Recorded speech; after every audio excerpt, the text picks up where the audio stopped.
Jangan lupa subscribe di YouTube channel Metro TV News dan juga nyalakan notifikasinya. Menteri Perdagangan Zulkifli Hasan berjanji harga tandan buah segar TBS sawit segera pulih dan mendekati harga sebelum ada larangan sawit. Badan Pusat Statistik mencatat anjloknya harga sawit ikut berkontribusi pada turunnya nilai tukar petani pada bulan Juli 2022. Pemerintah berupaya keras mengangkat kembali harga tandan buah segar TBS sawit di tingkat petani yang anjlok akibat larangan ekspor sawit. Menteri Perdagangan Zulkifli Hasan mengatakan perlu waktu untuk memulihkan harga TBS ke level sebelum ada larangan ekspor sawit. Namun, sejumlah kebijakan sudah digulirkan pemerintah untuk mendongkrak harga TBS, salah satunya dengan menghapus sementara pungutan ekspor sawit. Targetnya, harga TBS akan kembali naik dan menyentuh Rp2.000 per kilogram dari saat ini berkisar Rp700 hingga Rp1.200 per kilogram. Ya, pungutan yang diambil pemerintah, yang pertama, kita sudah pungutan ekspor $200, kita sudah tangguhkan, nggak dipungut lagi. Artinya itu sawit per kilo pemerintah sudah ngasih Rp600. Jadi bukan dari pengusahanya, pemerintah sudah nggak pungut lagi, artinya 600 dari pemerintah. Subsidi ya Pak? Subsidinya cabut ya, 600 perak, nggak dipungut dari petani. Ya.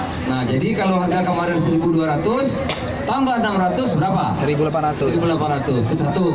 Kedua, hari ini kemarin udah saya tanda tangan, pajaknya di harganya itu frekuensinya harus sebulan. Ya. Ini 2 minggu. Kemarin biaya keluarnya 288, sekarang cuma $50 lebih. Jadi sudah ada lagi $230, artinya Rp640. Nah, sehingga 1.800 tambah Rp640, harusnya sekarang harga TBS Rp2.440. Jadi teman-teman, minggu depan, hari ini belum masih diundangkan, mudah-mudahan sudah selesai. Minggu depan minta harga harus di atas 2.000. Kalau enggak boleh protes. Jadi kami Upaya mengangkat kembali harga TBS perlu segera dilakukan, sebab anjloknya harga TBS ikut berkontribusi pada turunnya nilai tukar petani. Badan Pusat Statistik mencatat nilai tukar petani bulan Juli 2022 sebesar 104,25 atau turun 1,61% dibandingkan bulan Juni 2022. Turunnya nilai tukar petani pada bulan Juli disumbang komoditas kelapa sawit, jagung, karet, dan kelapa.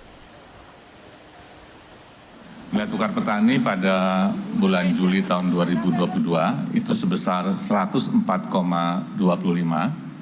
turun 1,61% bila dibandingkan bulan Juni tahun 2022. Ya. Penurunan NTP itu terjadi karena indeks harga yang diterima petani itu turun sebesar 1,04%, sementara indeks harga yang dibayar petani itu mengalami peningkatan sebesar 0,58%. Ya.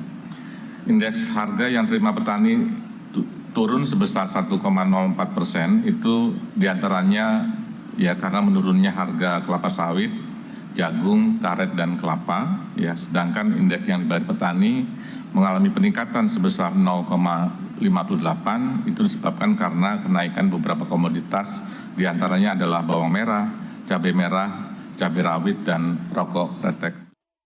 Pada 23 Mei 2022, kebijakan larangan ekspor sawit resmi dicabut pemerintah yang diikuti sejumlah kebijakan percepatan ekspor. Meski harga TBS perlahan naik, namun masih belum bisa menutup harga pokok produksi sawit yang mencapai Rp2.000 per kilogram. Tim Liputan, Metro TV.